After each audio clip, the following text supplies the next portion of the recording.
இந்த வீடியோவை பார்க்குற எல்லாருக்கும் வணக்கம். இன்றைக்கி என்ன செய்ய போகிறோம்னு நினைக்கி ஒரு ஹோட்டல் ஸ்டைலில் சன்னா மசாலாவும் ஒரு சோளா பூரியும் தான் பண்ண போகிறோம்.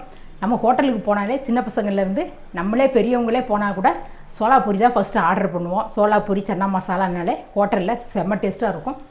அந்த சன்னா மசாலாவையும் ஹோட்டல் டேஸ்ட்டில் எப்படி பண்ணலாங்கிறதையும், ஹோட்டலில் வந்து என்ன சேர்த்தாங்கன்னு நினைக்க அந்த ஹோட்டலில் வந்து சீக்ரெட் ஒரு மசாலா ஒன்று யூஸ் பண்ணுவாங்க. அந்த மசாலா யூஸ் பண்ணும்போது செம்ம டேஸ்ட்டாக இருக்கும். இப்போ அந்த சன்னா மசாலாவையும் நான் உங்கள்கிட்ட செஞ்சு காட்டுறேன். சோளா பூரி வந்து நம்ம ஹோட்டலில் செய்யும்போது மைதா மாவு வச்சு செய்வாங்க. மைதா மாவு வச்சு செய்யும்போது நம்ம வீட்டிலலாம் செஞ்சு கொடுத்தோம் அப்படின்னு நம்ம நினைக்கி, மைதா மாவு நம்ம வீட்டில் வயசானவங்களும் இருப்பாங்க, சின்ன பசங்களும் இருப்பாங்க. அப்போ வெறும் மைதா மாவு வச்சு நான் செய்யும்போது ரொம்ப ஆறிடுச்சு அப்படின்னு சொன்னோம்னா ரொம்ப ரப்பர் மாதிரி இழுக்கும். அதை மாதிரி நான் வந்து பாதி கோதுமை மாவு பாதி மைதா மாவும் சேர்த்துட்டு அதோட என்னென்ன பொருளெல்லாம் சேர்த்து நம்ம சோளா பொரி செஞ்சோம்னு நினைக்கி அந்த சோளா பொரியும் செம டேஸ்ட்டாக இருக்கும். நல்லா சாஃப்டாகவும் இருக்கும், நல்லா பெருசாக நல்லா உப்பியும் வரும். இந்த மாதிரி ஒரு சோளா பொரியும் ஒரு சன்னா மசாலாவும் எப்படி செய்யலாங்கிறத வாங்க பார்ப்போம். சோளா பொரிக்கு மாவு பிசைஞ்சு வச்சிடலாம். நான் வந்து இந்த டம்ளரால் 1 டம்ளர் மைதா மாவு 1 டம்ளர் கோதுமை மாவு எடுத்து இந்த கிணத்துல போட்டிருக்கேன். ஒரு 2 ஸ்பூன் ரவை சேர்த்துட்றேன். கிட்ட உப்பு சேர்த்துட்றேன். 1/4 டீஸ்பூன் கிட்ட சோடா உப்பு, அதாவது சமையல் சோடா, ஆப்ப சோடான்னு சொல்லுவாங்க இல்லையா, அந்த இதை சேர்த்துட்றேன். கலந்து விட்டுருவோம். இதில் 2 ஸ்பூன் கிட்ட தயிர் சேர்க்குறேன். இதில் 2 ஸ்பூன் கிட்ட எண்ணெய் சேர்க்குறேன். நான் நார்மல் கடலை எண்ணெய் தான் சேர்த்துருக்கேன். சேர்த்துட்டு இதை நல்லா மிக்ஸ் பண்ணி விட்டுருவோம். இதோட கொஞ்சம் கொஞ்சமாக தண்ணி சேர்த்துட்டு நல்லா சப்பாத்தி மாவு பூரி மாவு பிசைஞ்ச பக்குவத்தில் நல்லா கெட்டியாக பிசைஞ்சு எடுத்துருவோம். இந்த மாவை வந்து இந்த அளவுக்கு நல்லா பிசைஞ்சு எடுத்துட்டு நல்லா ஒரு 5 நிமிஷத்துக்கு நல்லா அப்படியே அழுத்தி நல்லா பிசைஞ்சு எடுத்தால் தான் பூரி வந்து நல்லா புஷ்ஷுன்னு உப்பியும் வரும், நல்லா சாஃப்டாகவும் இருக்கும். காயாமல் இருக்கிறதுக்கு லைட்டாக அப்படி எண்ணெயை வந்து அப்படி பூசி வச்சிடலாம். பூசிட்டு குறைஞ்சது ஒரு மணி நேரமாவது இந்த பூரி மாவு நல்லா ஊறிட்டு இருக்கட்டும். இந்த கொண்டக்கடலை வந்து வெள்ளை கொண்டக்கடலை தான் எடுத்திருக்கேன். இதை வந்து ஒரு 7-8 மணி நேரம் கிட்ட நல்லா ஊற வச்சுட்டு இதில் ஒரே ஒரு உருளைக்கிழங்கு சேர்த்துருக்கேன். தொலியை எடுத்துகிட்டு சேர்த்துருக்கேன். இந்த சன்னா இது கொண்டக்கடலை முங்குற அளவுக்கு இப்படி தண்ணியை ஊற்றிட்டு ஒரு 7-8 விசில் கிட்ட வச்சு எடுத்துட்டு வந்துடலாம். குக்கரை மூடிட்டு ஒரு 8 விசில் கிட்ட வச்சு எடுத்துட்டேன். நான் கொண்டக்கடலையை வேக வச்சு குக்கரை இறக்கி வச்சுட்டேன். ஒரு 5 ஸ்பூன் கிட்ட எண்ணெய் விட்டுருக்கேன். ஒரு 1/2 ஸ்பூன் ஜீரகம் போடுறேன். ஒரு 2 பிரிஞ்சி இலையை கட் பண்ணி போட்டிருக்கேன். ஒரு 3 மீடியம் சைஸ் வெங்காயம், ஒரு 3 வெங்காயத்தை இந்த மாதிரி பொடியை கட் பண்ணி எடுத்துருக்கேன். அதையும் உள்ளே சேர்த்துட்றேன். இந்த வெங்காயத்தை சேர்த்துட்டு நல்லா கலந்து விட்டுருங்க. இது வந்து வெங்காயம் வந்து நல்ல லைட் ப்ரௌன் கலரில் நல்லா வெந்து வரட்டும். அதுக்கப்புறம் பார்ப்போம். இந்த வெங்காயம் வந்து இந்த அளவுக்கு நல்ல இஞ்சி பூண்டு பேஸ்ட் போடுறேன். இந்த இஞ்சி பூண்டோட பச்சை வாசனையும் போகிற அளவுக்கு நல்லா வதக்கி விட்டுறலாம். இதோட 2 தக்காளி சேர்த்துக்கிறேன். நம்ம ஏற்கனவே சன்னாலையும் கொண்டக்கடலை வேக வைக்கும் போதும் நம்ம உப்பு சேர்த்துருக்கோம். அதனால ஒரு 1/2 டீஸ்பூன் கிட்ட கல் உப்பு சேர்த்துடுறேன். இது வந்து நல்லா மசிஞ்சு நல்லா குழைவா ஆகிற வரைக்கும் நல்லா வதக்கி விடணும்.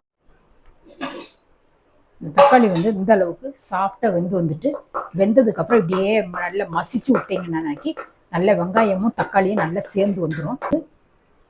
நான் 1 ஸ்பூன் மிளகாத்தூள், 2 ஸ்பூன் மல்லிப்பொடி, 1/2 ஸ்பூன் சன்னா மசாலா எடுத்திருக்கேன்.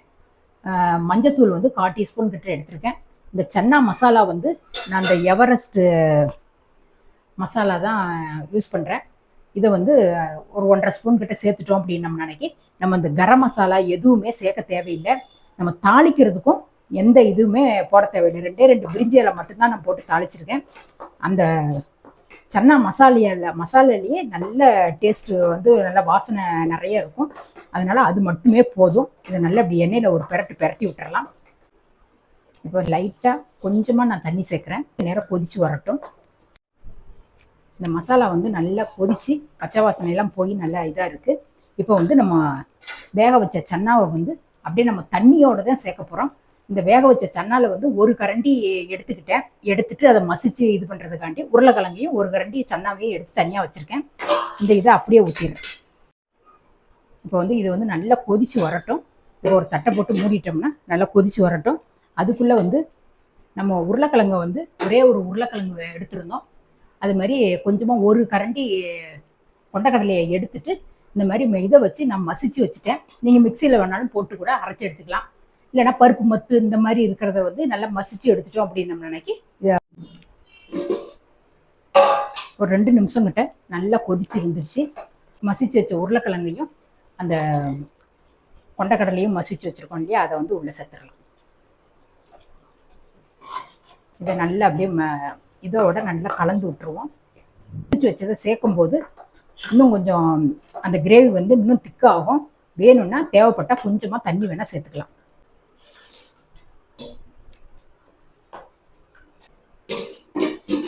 ஒரு நிமிஷம் கிட்ட நல்லா கொதிச்சு வரட்டும். இந்த மாதிரி நல்லா லைட்டாக கொதிச்சு நல்ல எண்ணெய் பிரிஞ்சு வந்திருக்கு. 1 ஸ்பூன் கிட்ட கஸ்தூரி மேத்தி எடுத்துக்கிறேன். எடுத்துட்டு நல்லா அப்படி கசக்கிட்டு கஸ்தூரி மேத்தி உள்ள சேர்த்துருவோம். ஒரு 3/4 ஸ்பூன் கிட்ட பட்டர் சேர்க்குறேன். ஒரு 3/4 ஸ்பூன் கிட்ட சர்க்கரை சேர்க்குறேன். ஒரு கைப்பிடி கொத்தமல்லி சேர்த்துட்டு இதை நல்லா இப்படி கலந்து விட்டுட்டு நம்ம இப்போ அடுப்பை ஆஃப் பண்ணிட போகிறோம். சன்னா மசாலா ரெடி ஆயிடுச்சு. இப்போ வந்து ஆஃப் பண்ணிட்டேன். இதில் வந்து சாட் மசாலா நான் கொஞ்சமாக சேர்க்குறேன். அந்த சாட் மசாலா சேர்க்கும் போது நல்ல ஒரு ஹோட்டல் டேஸ்ட் மாதிரி நல்ல டேஸ்ட்டை வந்து எடுத்து கொடுக்கும். ஹோட்டல் எல்லாம் சாப்பிடும்போது அந்த சன்னா மசாலா ரொம்ப டேஸ்ட்டாக இருக்கும். நம்ம வீட்டில் வச்சா அந்த அளவுக்கு வராதே அப்படின்னு நம்ம யோசிப்போம். அதோடைய இது வந்து இந்த சாட் மசாலா வந்து கொஞ்சம் சேர்ப்பாங்க. அது மாதிரி வெண்ணெய் கொஞ்சம் சேர்க்கணும். இந்த மாதிரி சேர்க்கும்போது கொஞ்சம் சர்க்கரையை கொஞ்சம் சேர்த்துட்டோம் அப்படின்னு நம்ம நினைக்கி நல்ல ஹோட்டல் டேஸ்ட் வரும். இப்போ வந்து நான் அடுப்பையும் ஆஃப் பண்ணிட்டு தான் நான் சாட் மசாலா போட்டிருக்கேன். போட்டுட்டு அது ரெடி ஆயிடுச்சு. அடுத்து பூரி சுடுறதை பார்ப்போம். இது இந்த அளவுக்கு கொஞ்சம் நல்லா பெருசாகவே எடுத்துக்கோங்க.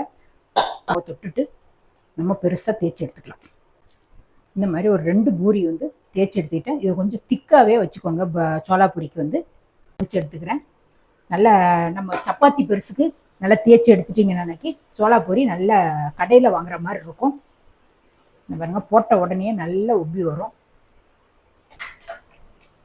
இந்த பூரியை வந்து உள்ளே சேர்த்துடலாம். எண்ணெய் வந்து நல்ல ஹீட்டாகவே இருக்கணும். அப்போ தான் டக்குன்னு வந்து பூரி வந்து நல்ல உப்பி வரும்.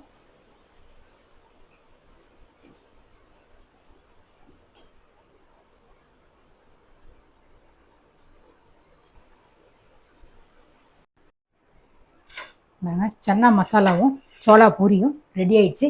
இது மாதிரி ஒரு தடவை நீங்களும் ட்ரை பண்ணி பாருங்கள். இந்த சோளா பூரியும் சன்னா மசாலாவும் செஞ்சதை பார்த்துருப்பீங்க.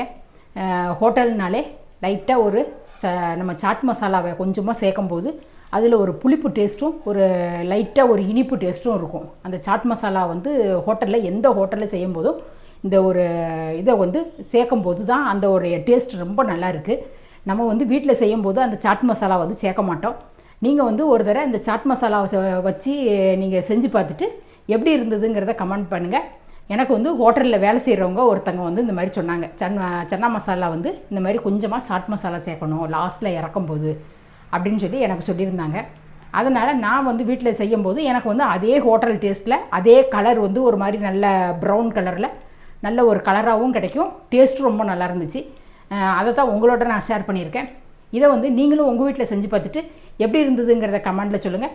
இதே மாதிரி அடுத்த ஒரு சூப்பரான ஒரு வீடியோவில் நான் உங்களை சந்திக்கிறேன். நன்றி, வணக்கம்.